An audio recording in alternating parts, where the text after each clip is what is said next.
কলকাতার প্রথম দিন সকালে সবাই মিলে স্নান করে বেরোয় পড়লাম। সবাই না খেয়েই বেরিয়ে গেছি, কেউ খাওয়া দাওয়া করিনি, কারণ কি আমাদের প্রথম ডেস্টিনেশন ছিল দক্ষিণেশ্বর কালী মন্দির। তাই ভাবলাম যে না খেয়েই যাই, যদি একটু ঢুকতে পারি। কিন্তু দুঃখের বিষয় আমরা মন্দিরে একদমই ঢুকতে পারিনি, কারণ প্রচুর পরিমাণে ভিড় ছিল। কারণ কিছু সময় পরে বাস চলে আসলো, তো আমরা সবাই মিলে বাসে উঠে পড়লাম। তো আমরা দেখতে দেখতেই আমাদের ডেস্টিনেশনে চলে আসলাম, দক্ষিণেশ্বর কালী মন্দিরের 12 নম্বর গেট। স্কাই ওয়াকে উপর দিয়ে রাস্তা, নিচে রাস্তা নেই। আর কলকাতা ঘুরলে বাসে ঘোরাটাই সব থেকে বেস্ট, কারণ এতে ভাড়াও কম লাগে আর খুব তাড়াতাড়ি সব জায়গায় যাওয়া যায়। তাছাড়া ট্যাক্সিতে প্রচুর পরিমাণে ভাড়া, এখানে প্রচুর পরিমাণে, মানে বলে বোঝানো যায় না যে কত ভাড়া নেয়। সেই হিসাবে বাসে ঘোরাটা বেস্ট। আর আমরা যত জায়গায় ঘুরছি বাসেই ঘুরছি। শেফালি আর কবিতা ফার্স্ট টাইম ছিল লিফট, তাই একটু ভয় পাচ্ছিল ওঠার জন্য।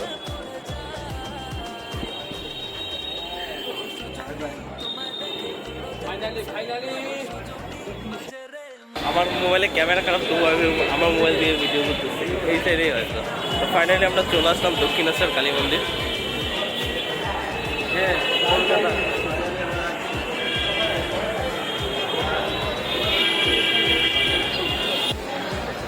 কলকাতা শহর এত গ্যাঞ্জাম, কি বলবো, চারদিকে শুধু রাস্তা, উপরে রাস্তা, নিচে রাস্তা, চারদিকে শুধু। কিন্তু কি ভিউটা খুবই সুন্দর ছিল। এই জায়গাটা দক্ষিণেশ্বর যাওয়ার যে রাস্তাগুলো, এই জায়গাগুলো খুবই সুন্দর ছিল একদম।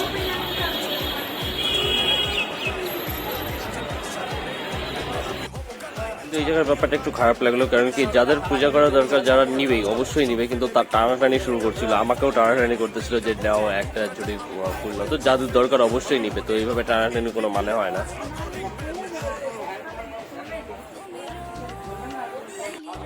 তো আমরা ফাইনালি চলে আসলাম মন্দিরের গেটে। আর দেখো কেমন ভিড়, মানে এখান থেকে তো শুরু ভিড় কেবল, আর ভেতরে এত ভিড় ছিল, এত গ্যাঞ্জাম। আর যেমন রৌদ্র ছিল তার সঙ্গে তেমন পাবলিকের ভিড়, মানে গরমে অবস্থা টাইট হয়ে গেছিল।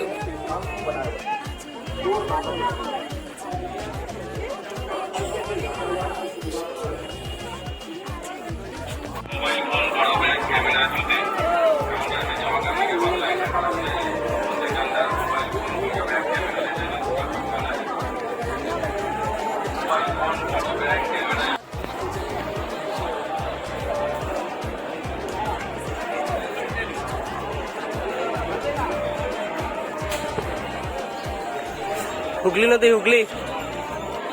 হুগলি নদী।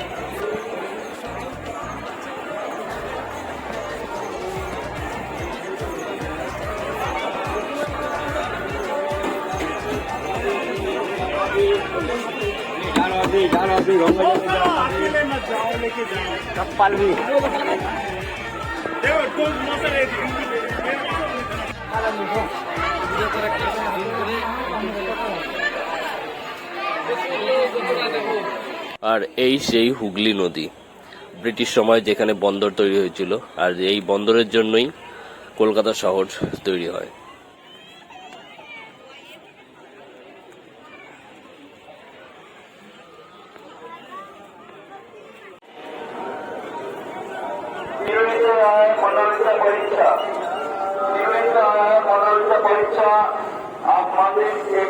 দেখো মন্দিরের বাইরেই কেমন লাইন, মানে এটা মন্দিরের পেছন সাইড দিয়ে, মানে মন্দিরটা গোটাটা চারদিকে ঘেরা দেওয়া আছে, কেউ লাইন ছাড়া ভেতরে ঢুকতেই পারবে না। আর এই দেখো বাইরে কতটা লাইন, এর জন্য আমরা ভেতরে ঢুকি নাই, কারণ প্রচুর ভিড় ছিল আর আমাদের অত সময় ছিল না, তাই আমরা তাড়াতাড়ি এখান থেকে বেরিয়ে পড়লাম। মন্দির থেকে আমরা ডাইরেক্ট চলে আসলাম হাওড়া ব্রিজে। আর এখানে দেখি আম্মা গরমের সময় আম শক্ত খাচ্ছি, গরমের সময় আম শক্ত খাচ্ছি, আম শক্ত না, কাঁচা আম। হাওড়া ব্রিজের সামনে এসে আমটা শক্ত কিনা, আমটা শক্ত কিনা, আম শক্ত, আম শক্ত। হ্যাঁ কথা নাম দেবো,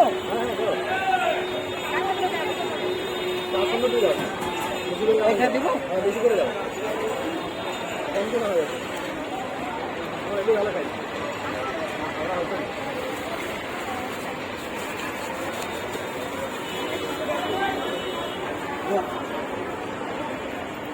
দাও 30 টাকা দাও।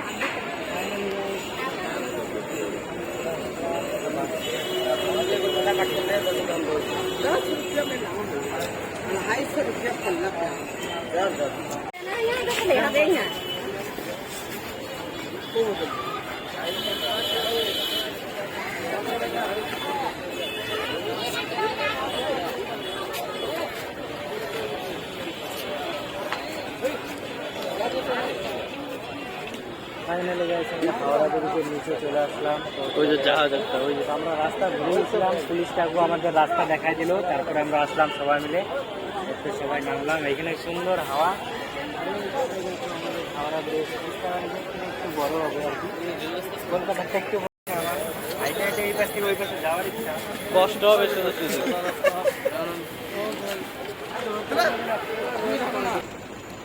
তো আমরা ব্রিজের নিচে কিছু সময় রেস্ট করে তারপরে আমরা বেরোয় পড়লাম ভিক্টোরিয়ার উদ্দেশ্যে। তো আমরা এর পরের ডেস্টিনেশন আমাদের ভিক্টোরিয়া মেমোরিয়াল, তো সেটা পুরোটা আলাদা ব্লগ হবে। তো আবার দেখা হচ্ছে পরবর্তী ভিডিওতে, ততসময় টাটা, বাই বাই।